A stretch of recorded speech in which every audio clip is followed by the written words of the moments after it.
하나님 말씀 함께 보겠습니다. 오늘 함께 보실 하나님 말씀은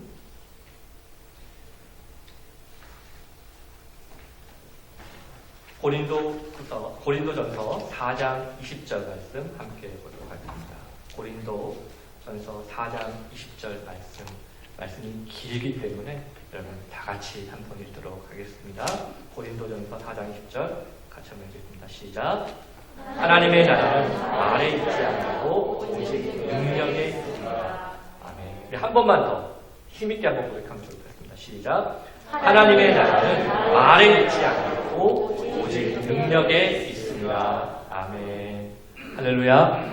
주님의 이름으로 사랑합니다. 여러분 또 한 주간 여러분 너무너무 뵙고 싶고 또 보고 싶었습니다. 여러분 다람쥐 쳇바퀴라는 말을 여러분 혹시 들어보셨죠? 저는 종종 우리가 신앙생활을 이렇게 하면 다람쥐 쳇바퀴 보는 것 같이 할 때가 있다라고 생각이 듭니다. 신앙이 마치 계단을 타고 위로 올라가는 것 같아야 되는데 자꾸 다람쥐 쳇바퀴 돌듯이 계속 그 자리에서만 뛰게 되는 것입니다. 그래서 한때는 스스로가 뜨겁게 신앙생활을 하는 것처럼 느껴질 때가 있었어요. 하나님이 좀 더 어느 때보다도 좀 더 가까이 계신 것처럼 느껴질 때가 있었어요. 그런데 시간이 지나고 어느새 나의 신앙이 다시 옛날처럼 식어진 것 같고 또 하나님도 가까이 계신 것이 아니라 좀 멀리 계신 것 같이 느껴질 때가 있더라는 것입니다. 예전에는 하나님께 막 뜨거운 눈물과 그렇게 찬양도 함께 드렸었는데 기도도 하고 그랬는데 이제는 별 느낌이 없을 때가 있습니다. 그러면 이제 이런 생각을 가질 때가 있는 거예요. 하나님이 날 사랑하시기는 한 걸까? 하나님이 나랑 함께 하시는 걸까? 그런 분들에게 제가 말씀드리고 싶습니다. 하나님은 여전히 우리를 사랑하고 계십니다. 하나님은 지금도 우리와 함께 하십니다. 그래서 우리의 마음이 뜨겁든지 식었든지 우리가 하나님의 음성을 듣고 있든지 못 듣고 있든지 하나님은 여전히 우리를 사랑하고 계십니다. 왜냐하면 하나님은 절대로 우리를 포기하지 않으셨기 때문입니다. 그래서 예레미야 29장 13절에 보면 이렇게 우리에게 말씀하고 있는데 우리 같이 한번 읽어보겠습니다. 시작. 너희가 온 마음으로 나를 구하면 나를 찾을 것이요 나를 만나리라. 아멘. 이것은요 하나님이 우리를 만나주실 것인지 아닌지 하고 고민해보겠다라고 말씀하시는 것이 아닙니다. 반드시 만나주신다는 것입니다. 그러니 지금이라도 늦지 않았으니 다시 하나님을 찾으라는 것입니다. 그러므로 여러분 우리에게 필요한 것이 있습니다. 그것은 전심으로 하나님을 다시 찾는 것입니다. 전심으로 하나님을 다시 찾는 것입니다. 전심으로라는 말은 나의 생각이 여러 갈래로 나눠지지 않는다는 것입니다. 그러므로 우리가 살면서 갖고 있는 여러 고민과 생각들을 내려놓고 오직 하나님만을 찾을 때 주님은 반드시 나를 만나주신다는 그 약속을 지켜주실 것입니다. 여러분 그런 의미에서 우리의 신앙은요 그저 입으로만 고백하는 것이 아니어야 됩니다. 신앙을 그저 말로만 하면요 그 삶에는 능력이 없습니다. 왜 그렇습니까? 하나님께서 우리에게 믿음을 주신 이유는 단지 우리가 구원받고 천국에 가는 것만을 위해서 주신 것이 아니기 때문입니다. 하나님이 우리에게 믿음을 주신 또 하나의 이유는 우리가 이 땅에서 능력 있는 그리스도인으로서 살게 하시기 위한 것입니다. 여러분 단지 말로만 하나님의 나라를 외치면 거기에는 능력이 없습니다. 대신 우리가 정말 하나님의 백성으로 살면서 하나님을 나의 능력으로 삼아야 되는 것입니다. 그래서 오늘 본문도 우리에게 오늘 이렇게 선포하고 있습니다. 우리 4장 20절 말씀 다 같이 한번 다시 읽어보도록 하겠습니다. 시작. 하나님의 나라는 말에 있지 아니하고 오직 능력에 있습니다. 아멘. 여러분 하나님을 그저 말로만 수백 번 고백한다고 해서 그게 능력이 되는 게 아니라는 거예요. 실제로 하나님의 능력을 경험하고 살아야 된다는 것입니다.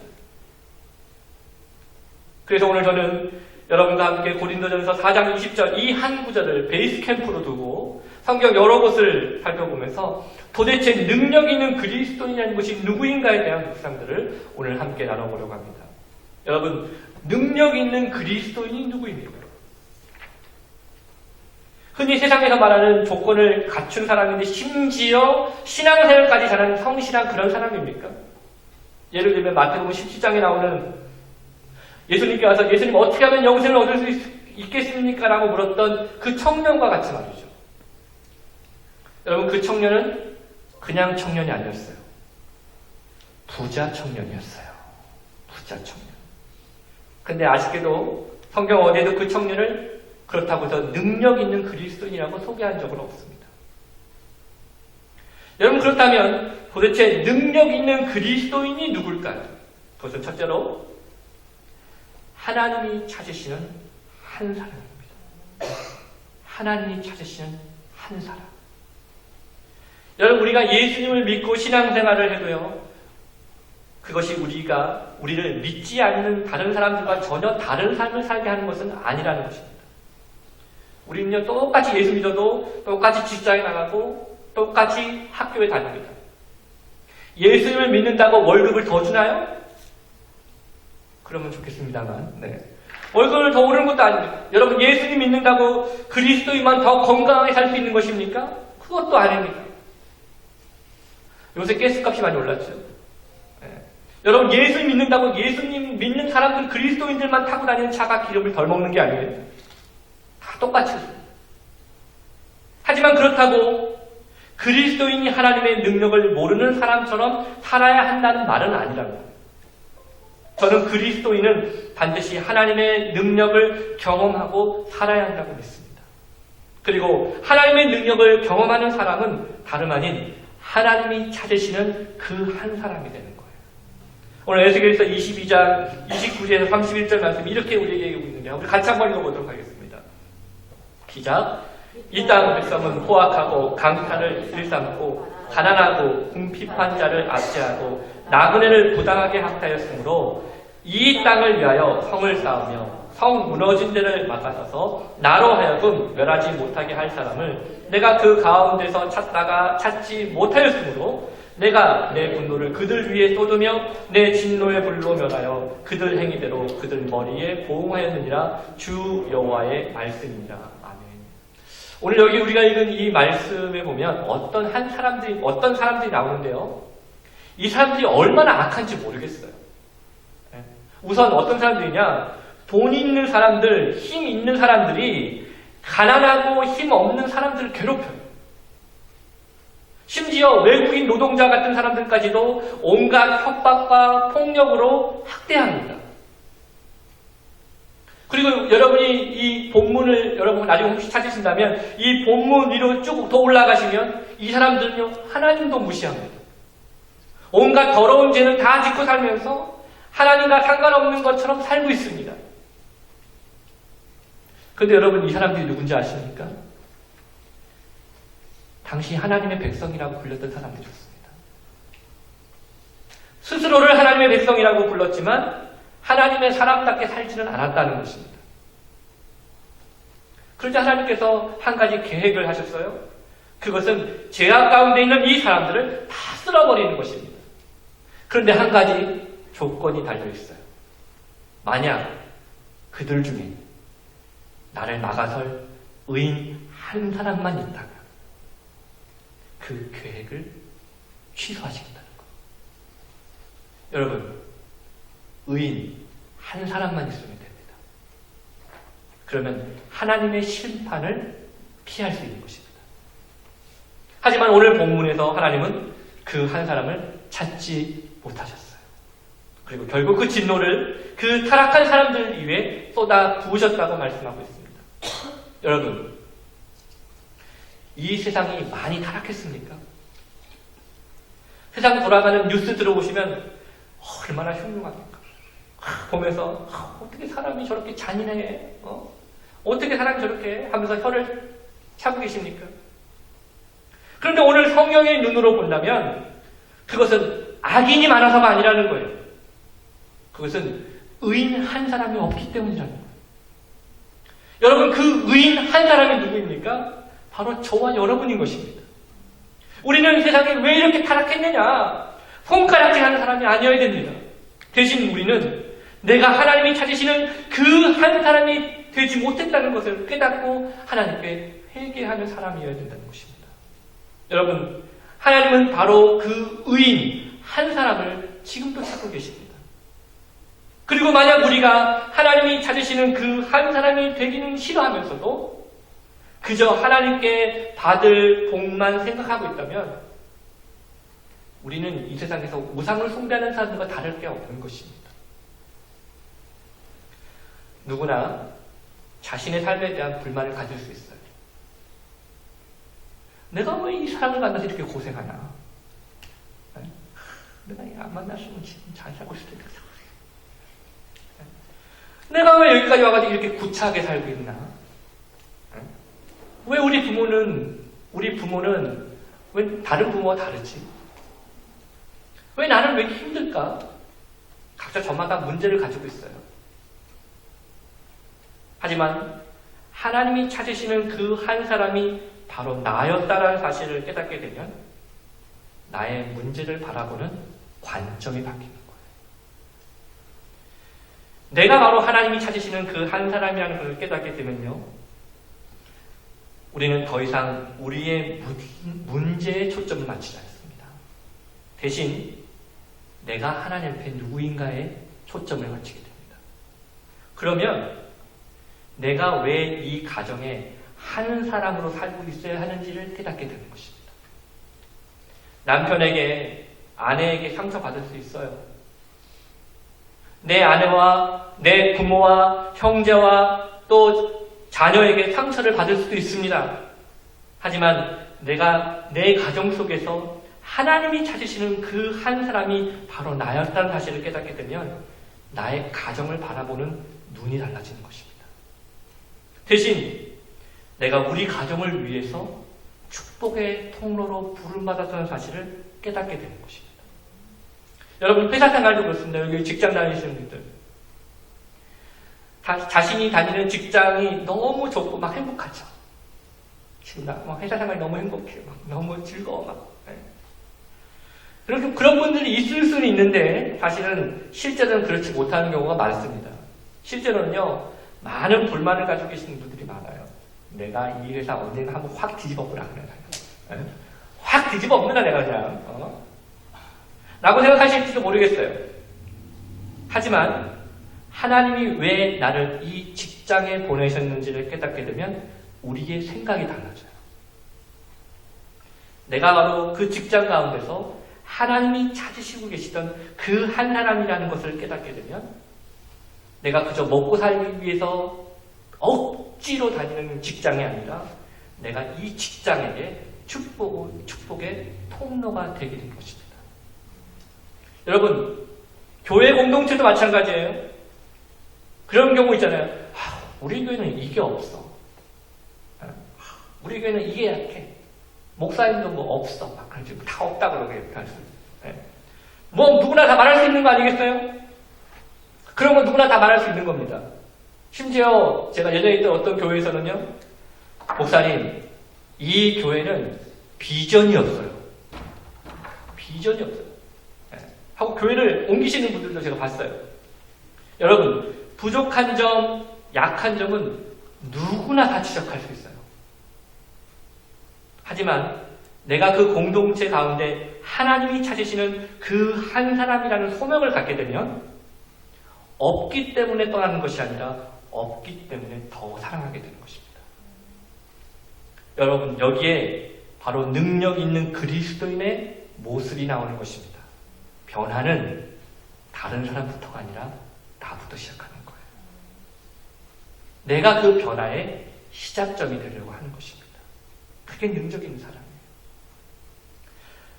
마지막 두 번째로, 믿음을 상상만 하는 것이 아니라 실제로 사용하는 사람이라는 것입니다. 믿음을 그저 상상만 하는 것이 아니라 실제로 사용하는 사람. 여러분, 하나님은 하나님을 의지하는 자에게 능력을 주시는 줄 믿습니다. 그런데 왜 능력을 주십니까? 그 능력을 가지고 살라고 주신 것입니다. 내 머릿속에 그저 내 머릿속에 상상으로만 그리는 인생이 아니라 진짜 믿음으로 하나님과 동행하는 삶을 살라고, 능력 있는 삶을 살라고 우리에게 주신 거예요. 여러분 부자 되고 싶으세요? 안 되고 싶으세요? 아마 여러분 중에는 부자만 될 수 있다면 마이애미 저쪽에 요트 3개는 내 건데 상상만 해도 막 기분이 좋아질 수 있습니다. 우리 청년부 우리 미혼 자매님들, 싱글 자매님들, 돈 많은 형제랑 결혼하고 싶어요? 빚 많은 형제랑 결혼하고 싶어요? 둘밖에 없나 진짜. 어떤 분이 이렇게 말할 수 있어요. 목사님, 저는 그런 거 상관없어요. 저는 믿음만 좋으면 돼요. 놀랍습니다. 그런데 현실은 그렇지 못할 때가 참 많아요. 왜요? 언제부턴가 우리 마음속에서 정말 믿음이 능력일까? 라는 의심을 갖고 살기 때문에 그렇습니다. 사실 많은 사람들이 그래요. 어느새 믿음은 그저 교회에서 기도할 때나 외치는 단어가 되어버린 분들이 많아요. 그러니 말씀을 굳이 읽고 묵상할 필요를 못 느끼는 것입니다. 왜요? 믿음이라는 단어가 실제 내 삶 속에서 사용되는 것이 아니라 그저 내 머릿속 저 어딘가에 존재하고 있기 때문에 그렇습니다. 그래서 어느새 믿음은 그저 이번 한 주간에 내가 교통사고 안 당하고 건강하게 한 주를 사는 것으로만 된다라고 충분하다. 그것만으로 충분하다라고 생각합니다.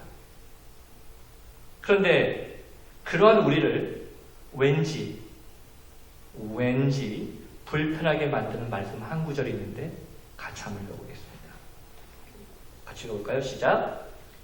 마태복음 10장 시작. 이르시되 믿음이 작은 까닭입니다. 진실로 너에게 이르노니 만일 너에게 믿음이 겨자씨 하나일 만큼만 있어도 이 산을 명하여 여기서 저기로 옮겨지라 하면 옮겨질 것이요 또 너희가 못할 것이 없습니다. 아멘. 오늘 이 본문 말씀 전에 여러분 나중에 이 본문을 읽어보시면 아시겠지만 이 본문 말씀 전에 어떤 한 사람이 제자들을 찾아왔어요. 왜냐하면 자기 아들이 귀신 들렸거든요. 귀신 들린 자기의 아들을 고쳐달라고 찾아왔습니다. 그런데 제자들이 그걸 못해요. 예수님처럼 흉내는 똑같이 낼 수 있었는데 능력은 없었다는 거예요. 그러자 그 아버지가 이번에는 예수님께로 이 아들을 데리고 와서 아들을 고쳐달라고 합니다. 당연히 예수님께서는 그 귀신을 꾸짖으셨고 그러니까 귀신이 나갔고 그 아이는 당연히 나았습니다. 그러자 제자들이 조용히 예수님께 와서 왜 우리는 할 수 없었는가? 왜 우리는 할 수 없었습니까? 라고 묻습니다. 그러자 예수님께서 하신 말씀이 이건데요. 이 말씀이 한마디로 말하면 뭔지 아십니까? 너희는 지금 겨자씨만한 믿음도 없다. 너희는 지금 겨자씨만한 믿음도 없다. 여러분 겨자씨가 어떤 건지 잘 모르실 수 있는데 요만해요. 안 보입니다. 하여튼 뭐. 겨자씨만한 믿음도 없다. 여러분 우리는 어떻습니까? 혹시 우리도 겨자씨보다 작은 믿음을 가지고 있습니까? 아니면 오늘 이 말씀처럼 이 산을 저 산으로 저쪽으로 옮길 수 있는 여러분 그런 믿음을 가지고 계십니까? 우리 중에는 이 말씀을 들으시면서 이 말씀이 예수님의 이 말씀이 불편하다고 느껴지는 분들이 있을 수 있습니다. 제가 그걸 탓하는 게 아니에요. 차라리 불편하게 느껴지는 게 은혜입니다. 아예 나랑 상관이 없다. 이 말씀은 나랑 상관이 없다라고 생각하는 게 그게 더 큰 문제입니다. 혹시 여러분 중에 이렇게도 생각하시는 분들이 있을 수도 있습니다. 아니 목사님 믿음을 강조하시는 걸 알겠는데 멀쩡한 산을 왜 옮기나요? 멀쩡한 산을 왜 옮기나요? 네. 굳이 그럴 필요가 있을까요? 네 그렇습니다. 멀쩡한 산을 굳이 옮기실 필요는 없어요. 특히 우리가 살고 있는 이 마이애미에서는 산을 옮길 그런 산이 없어요. 네. 너무 감사하게도 시험 될 일이 없어요. 우리는. 여러분 여기서 말하는 산은 실제 우리가 아는 그 산이 아니고요. 이것은 당시에 유대인들이 감당할 수 없을 것 같은 문제를 비유로 표현할 때 쓰던 단어였습니다. 그러니까 지금까지 혹시 개인 여러분 중에 왜 저 멀쩡한 산을 옮겨야 되나? 나는 저 산을 옮길 만한 믿음이 없나? 하고 생각하고 산 때문에 마음고생하셨던 분들은 이 시간에 마음을 좀 놓으시기 바랍니다, 여러분. 하지만 이것은 하나 생각해 봤으면 좋겠어요. 실제로 우리가 산에 가보면 어떻습니까? 여러분, 산에 가보시면 어떻습니까? 산은요, 커요. 네? 산이 크면 클수록 나는 그만큼 작게 느껴지는 거예요. 네? 그러니 인간이 산을 옮긴다는 것은 어떻게 보입니까? 불가능해 보이는 거죠. 그리고 혹시 누군가가 산을 옮길 수 있다고 말하면 바보 같은 이야기를 한다고 그래요. 실제로 누군가가 믿음으로 산을 옮겼다라는 신뢰라도 있으면, 실제적인 사례라도 있으면 그렇게까지 생각하지 않을 거예요. 심지어 예수님도 산을 옮기신 적이 없어요. 그러니 우리는 그 큰 산 앞에서 이 산이 옮겨질 일은 이전에도 없었고 앞으로도 없을 것이라고 단정 짓습니다. 그래서 이렇게 말씀드리겠습니다. 우리에게 산은 내 눈앞에 보이는 저 산이 아니라 내 마음에 있는 거예요. 이미 안 된다고 결론 지은 것들. 그것이 바로 내가 믿음으로 옮겨야 될 산이라는 거예요. 여러분, 불가능한 게 보이는 문제를 가지고 미팅을 하는 것만큼 시간 낭비처럼 느껴지는 일이 없을 거예요. 답이 안 보이는 문제를 가지고 씨름하는 것만큼 괴로운 일도 없을 겁니다. 이미 안 된다고 결론 내버린 문제를 다시 꺼내놓는 것은 절대 쉬운 일이 아닙니다. 그런데 여러분, 한번 생각해 보십시오. 예수님께서 우리에게 믿음을 그저 생각만 하라고 주셨습니까? 그저 상상만 하라고 우리에게 믿음을 주셨습니까? 오늘 본문을 살아계신 하나님의 능력의 말씀으로 여러분 믿고 있다면 다시 한번 잘 보십시오. 이 산에게 명령을 하고 계십니다. 이 산에게 명령을 하라고 하십니다. 그러면 그 산이 옮겨지는 것은 불가능한 모드에서 가능한 모드로 바뀐다는 거예요. 어떻게 해요? 산은 내가 옮기는 것이 아니라 하나님께서 옮기실 것이기 때문에. 그러면 산 앞에서 주눅 들지 않는 거예요. 산을 두려워하지도 않는 것입니다. 바보 같은 이야기라고 비웃지도 않습니다. 대신 옮기시는 하나님을 더 의지하게 되는 것입니다. 그게 겨자씨만한 믿음이에요. 더 클 필요도 없어요. 그저 겨자씨만한 믿음만 있으면 됩니다. 그런데 제자들은, 그런데 우리들은 그 겨자씨만한 믿음도 없을 때가 너무 많다. 여러분, 사도행전 3장을 보면 베드로가 나면서 못 걷게 된 이를 향해서 뭐라고 하냐면, 은과 금은 내게 없거니와 내게 있는 이것을 내게 주노니 나사렛 예수 그리스도의 이름으로 일어나 걸어라 라고 선포합니다. 그때 나면서부터 못 걸었던 이 사람이 일어나 걷습니다. 여러분, 베드로가 머리로 계산했습니까? 쉬운 문제가 아니니 시간을 좀 갖고 생각 좀 해보자고 말했습니까? 아니지 않습니까? 베드로는 선포했어요. 명령했습니다. 그리고 베드로가 나면서 못 걷게 된 그 사람을 향해 명령을 했을 때 그 명령이 시행됐어요. 여러분, 헷갈리지 않기를 바랍니다. 베드로가 명령을 했지만 베드로의 권세로 이 사람이 걸게 합니다. 예수님의 이름의 권세 앞에 그 육체의 불가능함이 가능함으로 바뀌게 된 것입니다. 사랑하는 성도 여러분, 하나님의 나라는 그저 고급스러운 기도 문장이 있는 게 아니에요. 한번 외쳐보는 구호 속에 있는 것도 아닙니다. 하나님의 나라는 능력 속에 있어요. 믿음의 역사 속에 그 실체가 드러나는 것입니다. 그러니까 이번 한 주간 능력 있는 그리스도인으로 살기 위해서 내가 바로 하나님이 찾으시는 그 한 사람이라는 사실을 믿으시길 바랍니다. 그리고 그 한 사람으로 살아보십시오. 없다고 불평하지 말고, 삐뚤었다고 비난하지 말고, 소망이 없다고 절망하지 말고, 나를 통해 내 가정이, 나를 통해 내 직장이, 나를 통해 내 공동체가 하나님께 축복을 받을 수 있도록 내가 축복의 통로가 되게 해달라고 하나님께 기도하십시오. 그리고 끝으로 내 마음속에 이미 안 된다고 결론 지어버린 그 산을 향해 외치시기 바랍니다. 이미 불가능하다고 생각했던 그 결정 앞에 여러분 외치시길 바랍니다. 뭐라고요? 내 마음의 산이요, 내가 너에게 명령한다. 왜? 예수님께서 그 권세를 내게 주셨기 때문이다. 그러니 내 마음의 산이요, 예수님의 권세에 순종하라. 예수님의 권세에 순종하라. 내 마음의 산이요, 예수님의 권세에 순종하라. 나의 권세가 아니라 예수님의 권세에 순종하라. 우리는 명령하고 선포하는 것입니다. 여러분, 우리는 능력이 없습니다. 그저 예수님의 보혈의 능력만을 믿을 뿐입니다. 그러니 내가 아니라 믿음을 내 능력으로 인정하시기 바랍니다. 내가 가지고 있는 자격이나 조건을 내 능력으로 삼는 것이 아니라 믿음을 내 능력으로 인정하시기 바랍니다. 그러려면 주님 앞에 매일 나가야 됩니다. 주님 앞에 나가야 되는 것입니다. 오늘 그래서 제가 여러분과 함께 드리고 싶은 찬양이 있어요. 우리 다 같이 자리에 일어나시겠습니까? 우리가 주님의 보좌 앞으로 매일매일 나아가는 삶이 왜 필요하겠습니까? 내 능력으로 살 수 없기 때문에 그렇습니다.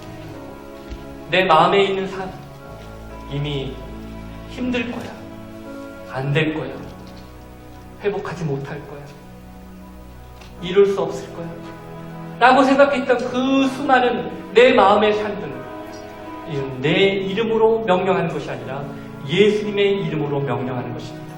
내 마음의 산이요, 내가 내게 명령한다. 오늘 그러므로 오늘 이 찬양을 하나님께 드리면서 주님, 나는 능력이 없습니다. 나는 아무것도 아닙니다. 오직 예수님의 보혈만을 의지하며 나아갑니다. 네, 믿음의 고백으로 우리가 이 찬양을 하나님께 드리면서 나아가도록 하겠습니다. 주의 보좌로 나아갈 때 어떻게 나가야 할까? 나를 구원한 주의 십자가, 그것을 믿으며 가네. 다시 한번 주의 보좌로 나아갈 때, 주의 보좌로 나아갈 때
기도의 문양 속에 있는 게 아니에요. 우리가 정말 믿음을 갖고 진짜 사는 것입니다. 그저 말로만 고백하는 믿음 생활이 아니라 내가 정말 주님을 믿기 때문에 그 믿음대로 순종하며 사는 것입니다. 오늘 이 시간 나의 능력으로 사는 것이 아닙니다. 우리는 그런 능력이 없습니다. 오직 예수님의 보혈만을 의지하며 나갈 뿐입니다. 이번 한 주간 여러분, 예수님의 보혈을 의지하며 하나님이 찾으시는 그 한 사람으로 살게 주옵소서. 우리 가족 돌아보면서 하나님, 왜 우리 가정이 이래요? 왜 내 자녀가 이래요? 왜 내 남편과 아내가 이래요? 내 직장 생활이 왜 이래요? 우리 교회가 왜 이래요? 라고 원망하고 불평하는 것이 아니라 나를 통해 그 가정이 축복받게 하여 주옵소서. 나를 통해 내 자녀가 축복받게 하여 주옵소서. 나를 통해 내 남편과 아내가 축복받게 하여 주옵소서. 나를 통해 내 직장이 축복의 은혜 가운데 있게 하여 주옵소서. 그래서 내가 하나님이 찾으시는 그 한 사람으로 내가 살게 하여 주옵소서. 그렇기 때문에 오늘 주님 앞에 믿음으로 살기를 원합니다. 소망을 갖고 살기를 합니다. 하나님을 향해 믿음으로 고백하는 결심하는 믿음이라도 갖고 살아갈 수 있는 그런 믿음의 한 주간이 되게 하여 주옵소서. 우리 다 같이 마음을 모아서 합심으로 같이 기도하면서 이렇게 나아가도록 하겠습니다. 다 같이 기도하시겠습니다. 하나님 아버지 감사합니다. 믿음을 모여 살려주시는 주님을 찬양하며 나아갑니다. 성령의 역사 주시옵소서.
자격이 없는 내 영이 아니라 주의 은혜를 감당하기를 축원합니다. 나의 보혈 완전하신 사랑 이거 나갑니다.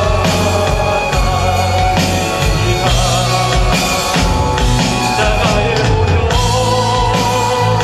완전하신 사랑 이거 예배다. 십자가의 보혈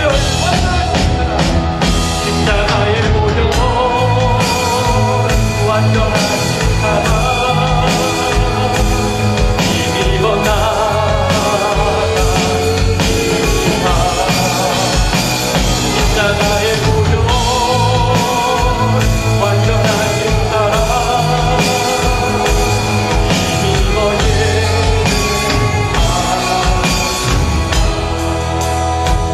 하나님 아버지, 우리가 교만해도 너무 교만합니다. 내가 하나님이 찾으시는 그 한 사람임에도 불구하고 정말 하나님 믿음으로 살기보다는 그저 내 욕심대로, 그저 내 생각대로 하나님을 이용하고 싶어하는 마음으로 또 한 주간을 그렇게 살았습니다. 그러나 오늘 이 말씀을 다시 묵상하며 내가 왜 하나님이 찾으시는 그 한 사람이 되어야 하는지를 다시 깨닫습니다. 얼마든지 비난하고 싶고 얼마든지 원망하고 싶고 불평하고 싶어하는 나의 삶의 모든 문제 앞에서 내가 그 한 사람이 되어서 나를 통해 나의 가정이, 나의 직장이, 나의 공동체가 축복을 받을 수 있는 은혜로 사용하여 주시옵소서.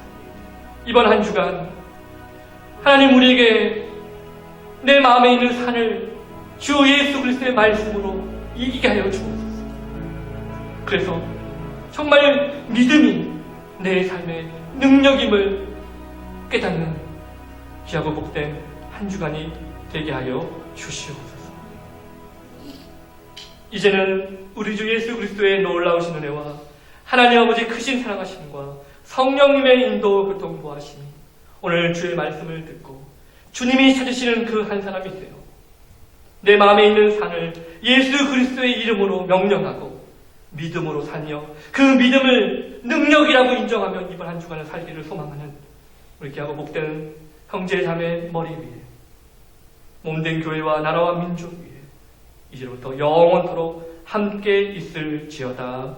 아멘.